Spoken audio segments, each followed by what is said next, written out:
Cerita diawali dengan memperlihatkan seorang kaisar iblis yang baru saja menemukan pintu masuk ke dunia manusia. Tetapi kemudian seorang kaisar tertinggi dari ras manusia mencegah kaisar iblis untuk memasuki dunia manusia, yang pada akhirnya terjadilah baku hantam antara mereka berdua.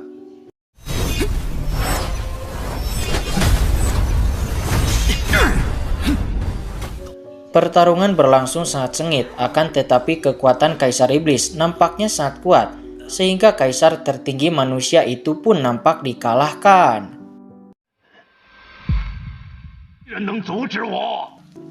Melihat itu, kaisar iblis pun langsung pergi menuju gerbang manusia. Akan tetapi kaisar tertinggi manusia tidak sudi kalau umatnya dihancurkan oleh kaisar iblis. Seketika kaisar tertinggi manusia pun langsung mengeluarkan kekuatan penuhnya, dan kaisar iblis pun dapat dikalahkan.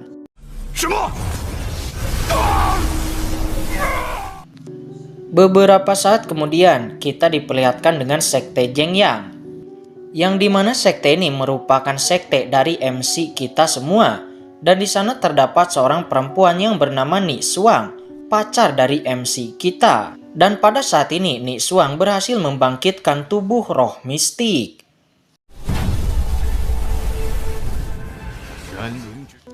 Kemudian kita diperlihatkan dengan kedatangan sang MC kita yang memasuki sekte Zhengyang atas panggilan Ketua Wu. Dan Ketua Wu memanggil MC kita yang bernama Ye Chen untuk memberikan misi penting, yaitu untuk mengambil obat roh dari hutan monster.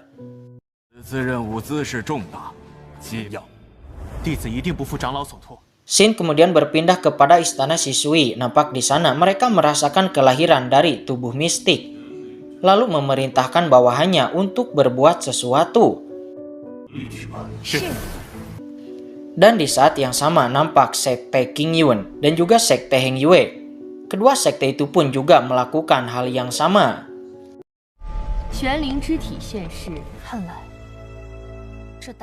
Pada keesokan harinya, misi dari Ye Chen yaitu untuk mengambil obat roh berjalan dengan mulus. Akan tetapi di perjalanan pulang tiba-tiba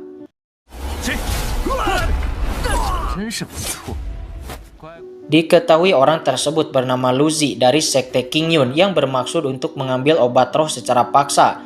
Tentu saja Ye Chen pun tidak sudi untuk memberikannya, dan baku hantam pun tidak bisa dihindarkan lagi.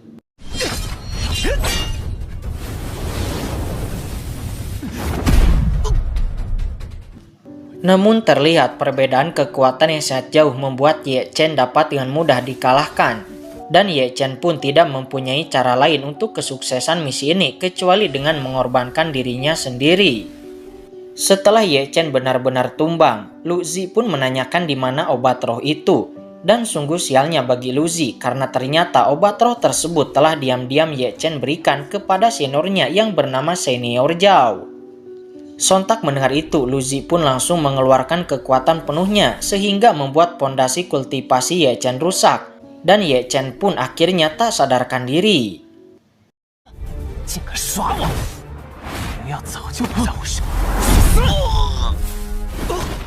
Singkat cerita, Ye Chen terbangun dari pingsannya dan menyadari bahwa dantiannya telah rusak. Lalu Ye Chen dipanggil oleh Ketua Wu agar segera menghadap kepadanya. Sesaat kemudian Ye Chen terlihat mendatangi Ketua Wu, dan tak lama kemudian Ketua Wu pun berkata dengan sadisnya kepada Ye Chen agar Ye Chen pergi dari sekte Zhengyang dikarenakan sudah tidak bisa berkultivasi lagi karena dantian Ye Chen telah sepenuhnya rusak. Dan Ye Chen dimungkinkan tidak akan memiliki masa depan lagi. Mendengar itu sontak Ye Chen pun sangat kecewa dengan keputusan dari Ketua Wu karena pengorbanannya dianggap seperti sampah.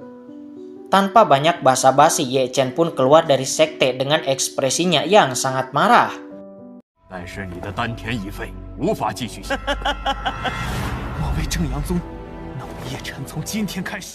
Di tengah perjalanan menuju gerbang keluar sekte Zhengyang, Ye Chen pun dihadang oleh senior Zhao yang pada pertarungan melawan Lu Zi sebelumnya, Ye Chen telah menyelamatkan senior Zhao. Namun alih-alih mengucapkan terima kasih atau mengucapkan selamat tinggal kepada Ye Chen, senior Zhao malah datang untuk menghajar Ye Chen karena ternyata dia sudah lama menyimpan dendam kepada Ye Chen.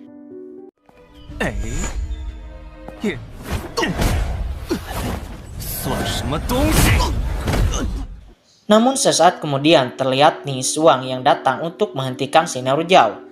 Sontak hal tersebut pun membuat Ye Chen senang, dan Ye Chen berjanji pada Ni Xuang akan segera kembali setelah Ye Chen mendapatkan kekuatan kultivasinya lagi. Namun Ni Xuang kemudian berkata bahwa hubungan dia dengan Ye Chen harus berakhir di sini. Ni Xuang melakukan ini sebenarnya untuk kebaikan Ye Chen agar Ye Chen tidak dibunuh oleh orang-orang yang mengincarnya, karena dia telah membangkitkan tubuh roh mistik. Namun sayang Ye Chen tidak mengetahui kebenaran ini. Mendengar itu Ye Chen benar-benar dibuat kecewa lagi dan lagi. Sebelum kemudian Ye Chen pun pergi dari sana dengan segala amarah di hatinya. 双儿，你在说什么？你我就此分手。我们天涯两断。 Di saat Ye Chen berjalan dengan keputusasaannya, tiba-tiba ada sebuah benda yang jatuh dari langit tepat di hadapannya. Dan segera Ye Chen langsung menghampirinya. Sesampainya di sana, Ye Chen pun terkejut karena ternyata itu adalah api sejati. Dan api sejati ini merupakan api sejati yang langka. Namun Ye Chen tidak bisa menyerapnya dikarenakan Ye Chen telah kehilangan kultivasinya. Namun tiba-tiba, tanpa kehendaknya, api sejati itu masuk ke dalam tubuh Ye Chen dan membuat tubuh Ye Chen kesakitan. Sebelum kemudian Ye Chen pun tak sadarkan diri.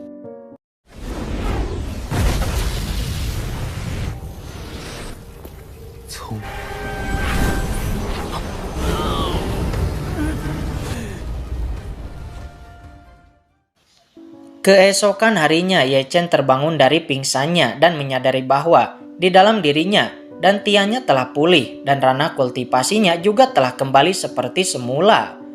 Dan tak lama kemudian, datanglah seorang anak kecil dan kakek-kakek tua yang ternyata merekalah yang telah menyelamatkan Ye Chen. Diketahui juga bahwa kakek tua itu bernama Zhang Pengnian. Sesaat kemudian kakek Zhang Pengnian itu pun mengajak Ye Chen untuk makan untuk memulihkan staminanya. Namun di saat Ye Chen dan kakek tua itu sedang menikmati makanannya, tiba-tiba seorang anak badung yang bernama Zhang Tao menyerang kakek tua itu dikarenakan dia menginginkan sesuatu dari kakek tua itu.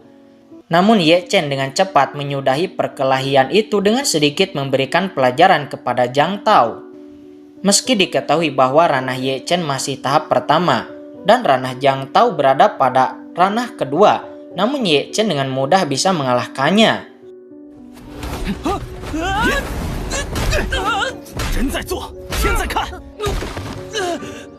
Setelah baku hantam itu, kakek tua itu menawarkan Ye Chen untuk menjadi murid dari sekte Heng Yue. Dan kakek tua itu akan menulis surat rekomendasi untuk Ye Chen agar bisa bergabung dengan sekte Heng Yue. Karena ternyata guys, dulunya kakek tua itu adalah ketua dari sekte Heng Yue. Mendengar itu sontak Ye Chen pun sangat senang dan singkat cerita, terlihat Ye Chen yang sudah sampai di kediaman sekte Heng Yue. Namun setelah Ye Chen mendatangi para senior dari sekte Heng Yue dan mengenalkan dirinya, para senior itu pun nampak terkejut dikarenakan umur Ye Chen sudah mencapai usia 20 tahun, tetapi masih berada pada ranah kondensasi Qi tahap pertama. Dan sontak semua senior itu pun meninggalkan Ye Chen dan tidak mau menerima murid pecundang seperti Ye Chen. 前来投师，这是张丰年前辈的举荐。20岁才名气已重，您这就当卖我一个薄面，把他。 Namun walaupun Ye Chen tidak bisa menjadi murid para senior, tetapi Ye Chen masih bisa diterima menjadi murid lapangan.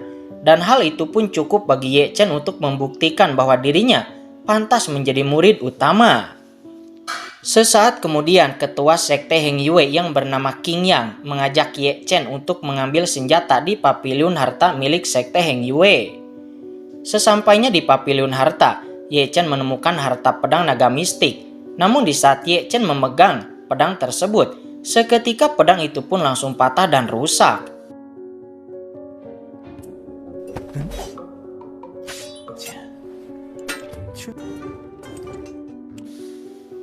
Karena pedang itu rusak, Ye Chen pun mencari harta yang lain. Setelah lamanya mencari, akhirnya Ye Chen pun menemukan sebuah harta bernama Heavenly Pagoda. Ye Chen menemukan harta ini juga berkat petunjuk dari api sejati yang keluar dari tubuhnya. Melihat itu, Ye Chen langsung mengambil pagoda tersebut. Namun sayangnya, bobot pagoda itu sangatlah berat. Dan dengan susah payah, Ye Chen akhirnya berhasil mengangkatnya. Namun ketika itu, Ye Chen dibawa ke alam bawah sadar pagoda tersebut.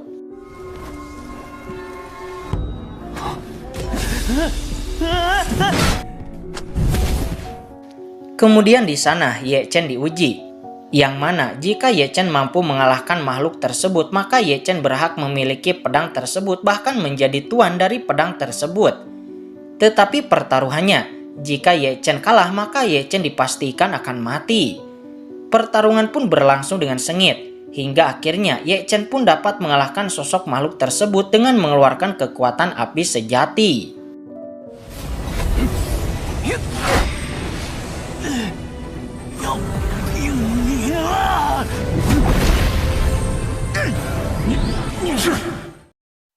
Lalu tak lama kemudian kesadaran Ye Chen kembali ke tubuh aslinya dan langsung membawa pagoda itu. Namun ketika semua orang melihat itu, semua orang yang berada di papilun harta karun tersebut pun menertawakan Ye Chen. Bahkan ada juga yang menyebut Ye Chen sebagai orang gila. Namun Ye Chen tak sedikit pun menanggapinya dan hanya mengabaikannya. Dan pada akhirnya ketua sekte Heng Yue dan juga penjaga papilun harta membolehkan Ye Chen mengambil harta pagoda tersebut. Mendengar itu Ye Chen pun sangat gembira, lalu Ye Chen pergi dari sana. Di saat Ye Chen sudah keluar dari papilun harta, Ye Chen mengangkat kepalanya ke atas dan melihat Ni Suang juga senior Zhao yang sedang terbang di langit.